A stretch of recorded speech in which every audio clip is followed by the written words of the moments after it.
आत्मवित्तं त्रिधा कुर्यात् अधर्म वृद्ध्यात्मभोगतः नित्यं नैमित्तकं काम्यं कर्म कुर्यात्तु धर्मतः।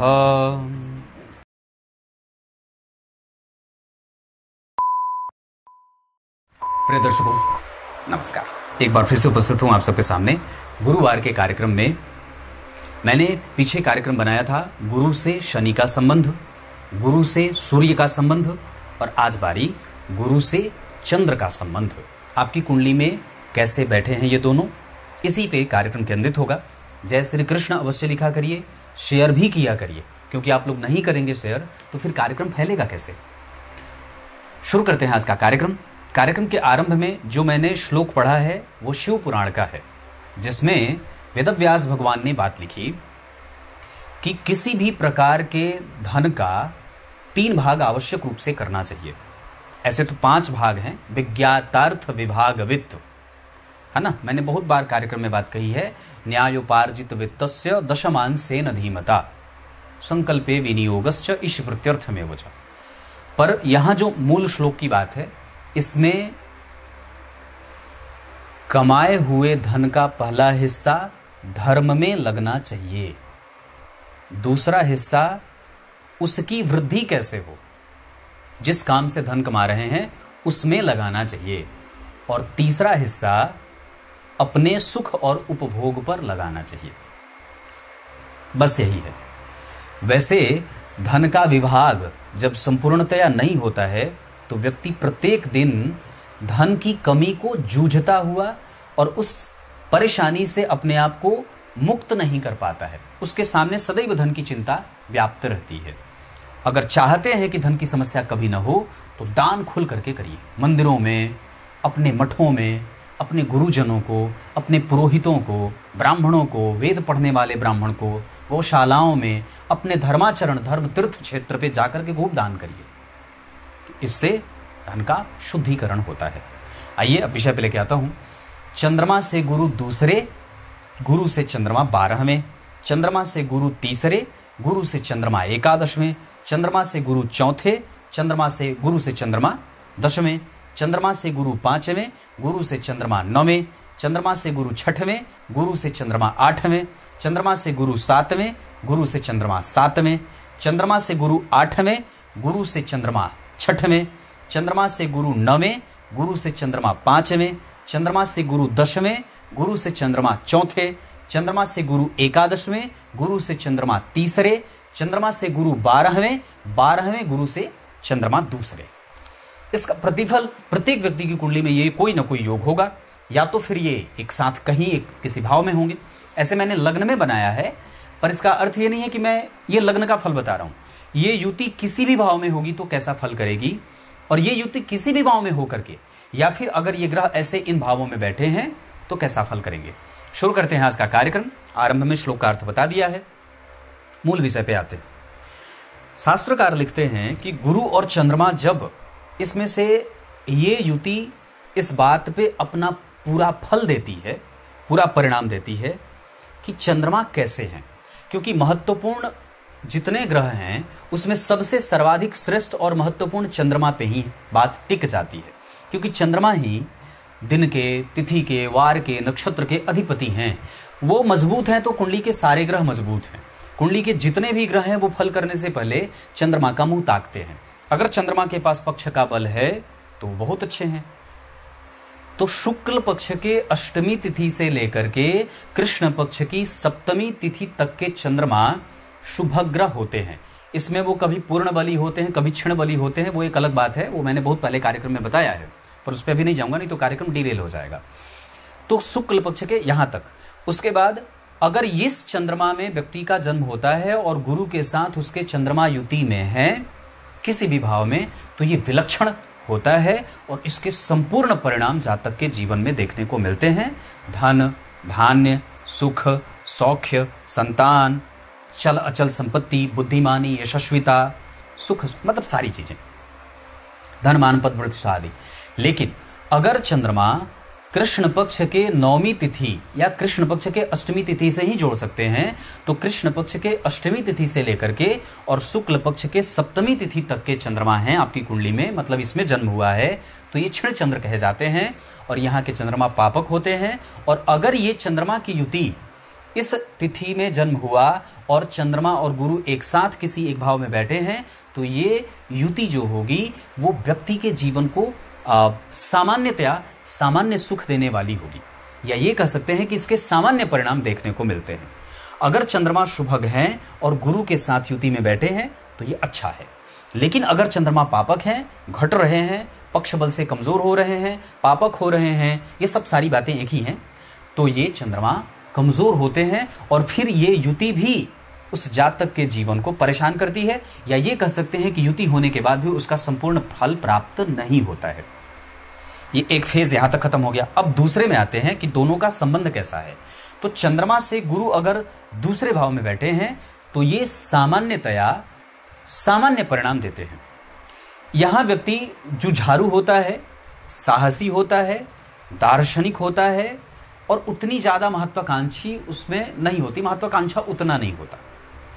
लेकिन अगर गुरु से चंद्रमा ऐसे बैठे होंगे, चंद्रमा से गुरु दूसरे भाव में बैठे हैं, तो ये कहीं ना कहीं व्यक्ति को धन देता रहता है, सुख देता रहता है, पर प्रचुर मात्रा में नहीं, प्रचुरता थोड़ी कम होती है।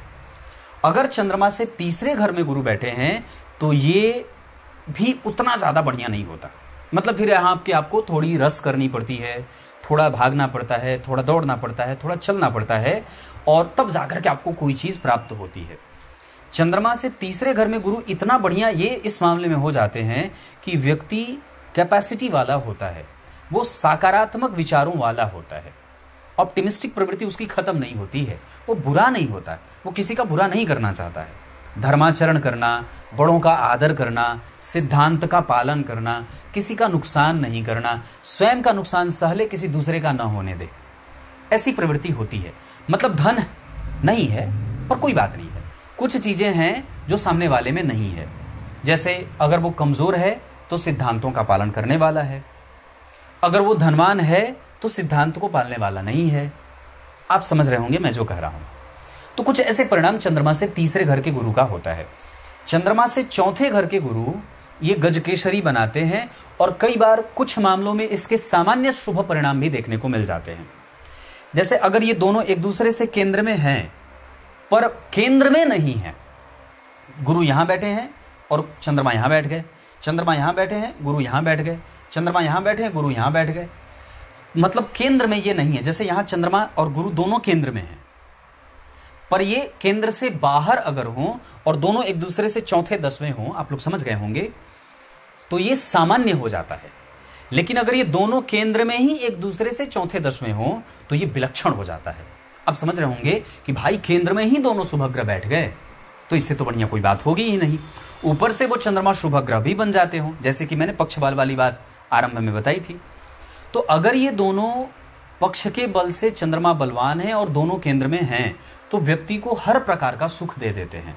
पद हो जाए, प्रतिष्ठा हो जाए, सम्मान हो जाए, ज्ञान हो जाए, यशस्विता हो जाए, धर्माचरण करना हो जाए, राजनीति हो जाए, पद हो जाए, मतलब सब कुछ, पद प्रतिष्ठा सब सारा चीज, अब इसमें कुछ भी छूटता नहीं है। चल अचल संपत्ति हो जाए, है ना, पदस्थ अधिकारी का सुख मिल जाता है। तो ये चंद्रमा और गुरु एक दूसरे से केंद्र में होते हैं तो ऐसा देते हैं। पर परेशान कब होंगे? जब वो केंद्र से बाहर रह करके, मान लीजिए चंद्रमा यहां बैठे और गुरु यहां बैठ गए, तब ये होगा। मान लीजिए चंद्रमा यहां बैठ गए, गुरु यहां बैठ गए, तो होंगे तो ये चौथे दसवें ही, पर ये प्रभाव उतना मजबूत नहीं होगा जितना ये केंद्र में एक दूसरे से होंगे। क्लियर है? चंद्रमा से गुरु पांचवें, ये विलक्षण है, श्रेष्ठ है, शुद्ध है और बहुत गतिमान है, विकसित बुद्धि का है, मंत्र जपने वाला है, ब्राह्मणों की पूजा करना, दान देना, रथ पे आरूढ़ होकर के चलता है, हाथी घोड़े सिंहासन चांदी सोना स्वर्ण आभूषण सारा रहता है। धातुओं में, महंगे धातुओं में वो जलपान करता है, चांदी सोने के बर्तनों में वो खाना खाता है। इतनी उसके पास धन की संपत्ति की स्थिति होती है। उसके धन पे, उसके दिए गए धन पे कितने लोग राज करते हैं, मतलब उसके दिए धन पे दूसरा राज करता है, तो सोचिए कि उसके पास कितना होगा। उसके नौकर चाकर करोड़ों हजारों के मालिक होते हैं, तो सोचिए कि वो कितना मालिक होगा, राजा, है ना।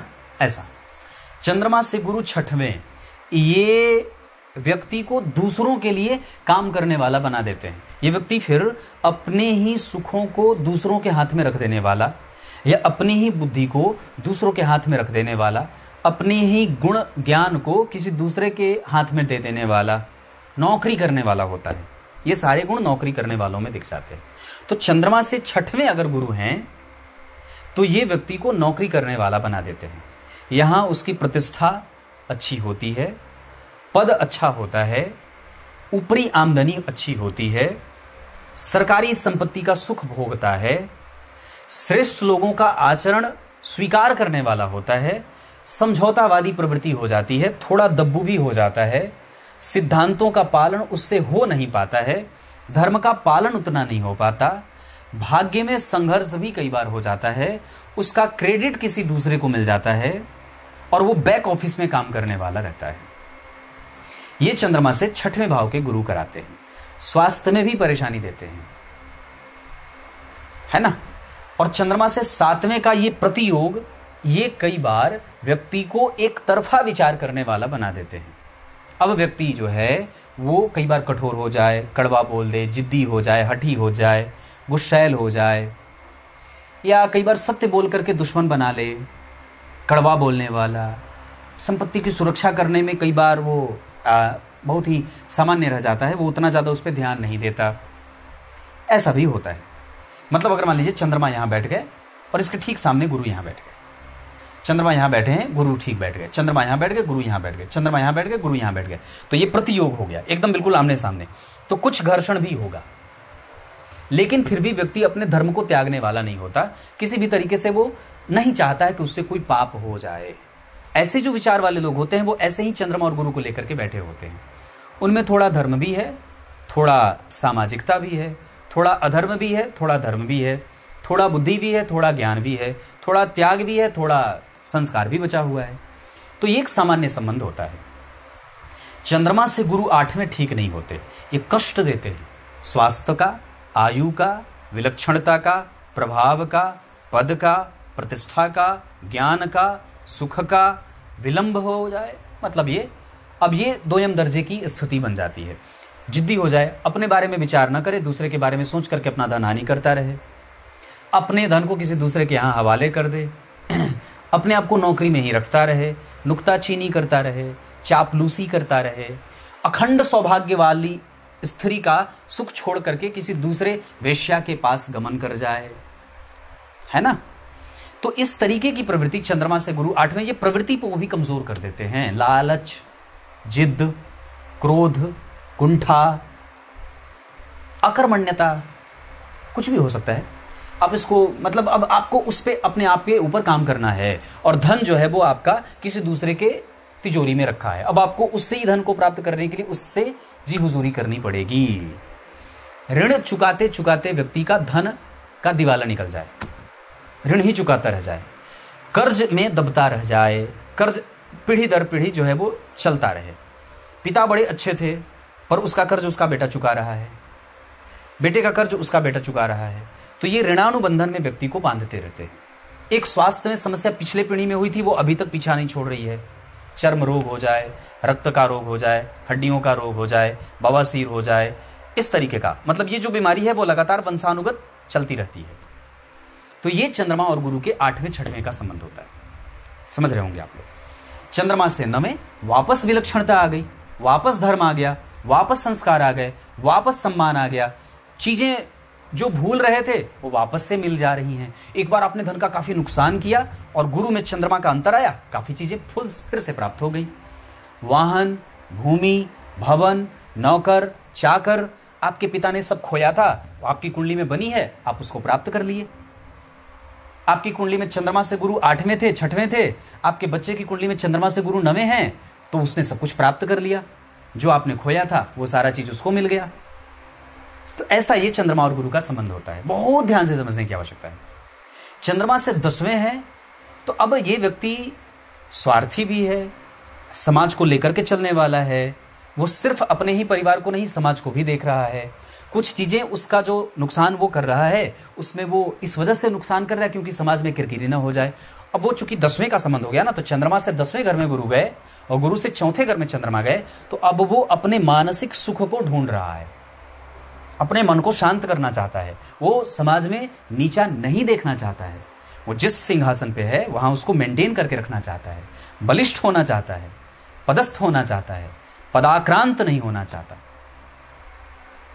विलक्षण है, राजकाज को देखना चाहता है, समाज में अपने ओहदे को लेकर के बड़ा जो है वो गरिमा से युक्त है। वो चाहता है कि उसका पद कभी उसके पद से, उसके हाथ से कभी उसका पद जाए नहीं, ऐसा भाव। चंद्रमा से गुरु एकादश में, ये भी ठीक है। वैसे ये कई तरीके से व्यक्ति को लाभान्वित करने वाले हो जाते हैं, संतान से, दाम्पत्य से, छोटे बड़े भाई बहनों से, भाग्य के सुख से, नौकर चाकर से, धन संपत्ति, मान पद प्रतिष्ठा से, महत्वाकांक्षा से, स्वाभिमान बना दे, स्वाभिमानी बना दे, आकांक्षी बना देते हैं, स्वागत करने वाला, लोग मुझे पूछें, लोग मुझे जाने, मेरी समाज में पहुंचो, मुझे आदर मिले, मुझे सम्मान मिले, जहां मैं बैठूं वहां से मुझे कोई उठाए नहीं। इस तरीके की प्रवृत्ति चंद्रमा से गुरु ऐसा देते हैं, पर यह ठीक नहीं होता। कुछ मामले में यह धनदायक होता है। चंद्रमा से गुरु 12 में, गुरु से चंद्रमा धनदायक तो होता है, प्रवृत्ति अच्छी कम से कम दे देते हैं, पर व्यय व्यक्ति के जीवन में सदैव बना रहता है। उसको अंक कम मिलता है, मेहनत ज्यादा करनी पड़ती है, रिकॉग्निशन कम मिलती है, मेहनत के बाद फल मिलता है, चीजें देर से मिलती हैं। ऐसा अगर चंद्रमा से गुरु 12 में, गुरु से चंद्रमा दूसरे हैं, तो कहीं ना कहीं कुछ कुछ घटनाक्रम ऐसे जीवन में कुछ सामान्य सा, इसको कह सकते हैं कि सामान्य सुख मिलता है। आप लोग समझ रहे हैं ना मैं जो कर रहा हूं? तो ऐसी चीजें आपकी कुंडली में अगर चंद्रमा और गुरु बैठे हैं तो ऐसा परिणाम मिलता है। कुछ इसी तरीके से आज के इस कार्यक्रम का समापन करते हैं। कार्यक्रम रोज देखा करिए, शेयर भी किया करिए। 2 बार बोल रहा हूं। तब तक के लिए बहुत बहुत नमस्कार।